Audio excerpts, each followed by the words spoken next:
J'ai besoin de parler, de m'exprimer, de dire ce que je sens, spécialement parce que oui, ce qui s'est arrivé lundi, c'est très fort, c'est inadmissible, c'est une situation désagréable, pas seulement pour moi, parce que je ne vais pas passer ici pour protagoniste de quel que soit, parce qu'à côté de moi, il y avait Pedro, il y avait Javier, il y avait Stéphane, et pour moi, c'est en conséquence de beaucoup d'actions pendant beaucoup de temps. Et c'est en conséquence finale qu'il a dépassé beaucoup de limites. Parce que, comme j'ai dit, je suis le premier à assumer, parce que finalement, ça va avec la responsabilité, ça va avec les rôles. J'ai pu parler 2 minutes, et après tout s'est coupé, ça a dérapé tout vite, avec ces commentaires qu'il y a dans les communiqués de presse, qui dit vous les 4 démissionnaires, sinon c'est la guerre, avec beaucoup d'agressivité. Je ne vais pas rentrer dans des autres mots, spécialement parce que je crois que ça porte aucune part, ce sont des menaces, ce sont des mots très forts, que je crois qu'en 2023, un dirigeant d'un club français ou européen de n'importe où ne peut pas subir, et je n'accepte pas ça. Ils ont commencé à arriver au groupe McCourt, des insinuations que j'ai volé de l'argent avec les transferts. Qu'est-ce que j'ai fait? J'ai demandé au groupe McCourt d'ouvrir une investigation à moi et à tous mes collaborateurs pour démontrer qu'on était transparents. J'ai donné, attention, mes comptes bancaires dans tout le monde. Parce qu'il y a un compte bancaire en Italie, en Espagne, en France. J'ai travaillé dans ces 3 pays. Tous les comptes qu'il y avait. Vous avez lu l'autre jour qu'il y avait une société. J'ai donné aussi ces sociétés. Avec cette investigation, ça a sorti que tout nous, que tout le club, on était clean.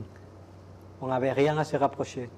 On n'avait pas fait rien d'illégal. On n'avait pas touché un euro. Il n'y avait rien. Il n'y avait rien. Dans un entretien final, j'ai donné tous mes téléphones, tous mes comptes bancaires, toute ma vie, mes conversations privées avec ma mère. Des conversations privées avec ma mère. Je les ai données à une entreprise américaine qu'ils ont passé à moi, à investir moi et tous mes collaborateurs. Ils ont commencé à investir ma famille. Faire poser des insinuations. Ma famille doit vivre ça.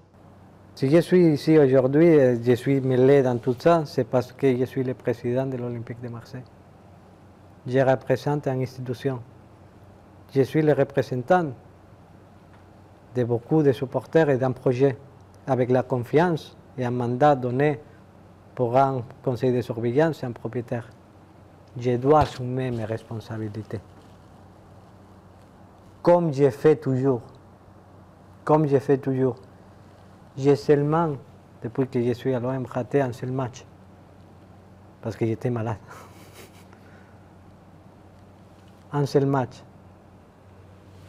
Je suis allé à travailler pendant ce moment. Tous les jours. Pourquoi? Parce que à la fin, tu es un kamikaze, non? Même avec des difficultés comme ça, tu trouves les énergies et l'ambition et l'émotion de vouloir changer les choses, comme un naïf que je suis, de pouvoir transformer toutes les situations. Parce que tu dis, ah, on va arriver. On voit un obstacle, mais on va arriver. Et croyez-moi qu'on va les supérer avec l'intention d'améliorer, améliorer, exigence. Pourquoi je parle de discipline, de la rigueur? Parce qu'il faut arriver, parce que je vais gagner.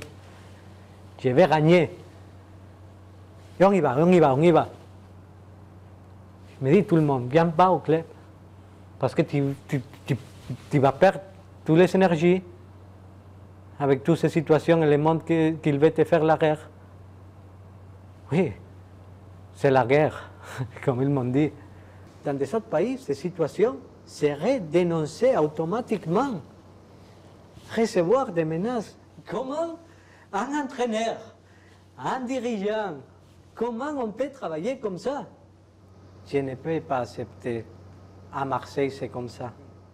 Dans ces conditions actuelles, c'est impossible de travailler. Et on aimerait trouver, réfléchir et voir s'il y a des solutions, mais il faut que tout le monde qui aime les clubs vont vers une direction dans laquelle ça devient un club de football normal. Qu'il y a beaucoup d'intérêts ici, dans beaucoup de domaines. Dans beaucoup de domaines, qui sont des intérêts sur les clubs. C'est à l'intérieur, c'est à l'extérieur. Je ne dis pas que sur le groupe de supporters, attention.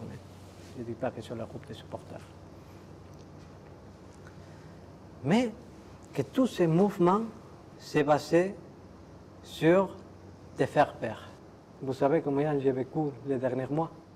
Beaucoup. Et c'est pour ça que j'ai décidé aussi de me faire investir, parce que je voulais donner à mon propriétaire la confiance qu'il n'avait rien, parce qu'il avait compris que ça avait dépassé des limites. Ce qui avait commencé avec des insinuations, ça arrive jusqu'à la menace. Et je ne peux pas accepter ça. Ce que c'est en train de passer, c'est quelque chose que c'est très important pour l'avenir de ce club, si on est capable de fonctionner comme un club de football normal.